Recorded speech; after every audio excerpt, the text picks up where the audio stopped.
Performers of all kinds spend hundreds, thousands of hours honing the things that they do, but they often spend that time practicing in spaces that are very boring, very dull, in practice rooms, at their textbooks. And what that means is when they step into the places where they perform, they can feel and look and sound so different from those places where they practice that it can be overwhelming.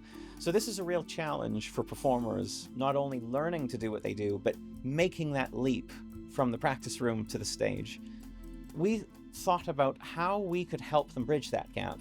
And we looked to other kinds of performance, places like surgery, like piloting, where they use simulation, and we developed the world's first music performance simulator.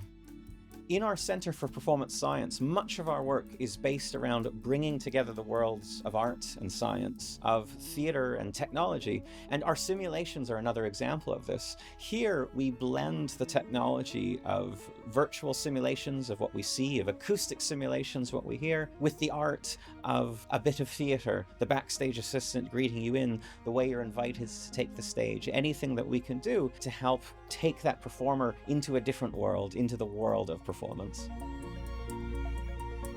So of course we work with musicians and those across the performing arts, those who have to not only get in front of their audiences, but get in front of audition panels. But we can also think about other kinds of performers who need to, say, speak in front of audiences. This might be a business leader speaking to their staff or their clients or their shareholders. It might be an entrepreneur trying to make a case to investors. It might be a coach giving a press conference. And we can think about the world of sport, not only performing in front of your competitors, in front of audiences, but those interactions with your team, those interactions with the press. We've worked with diplomats, thinking about how to have difficult conversations in negotiation. We've worked with those in the medical profession, not only, say, practicing surgery, but also practicing the art of clinical communication.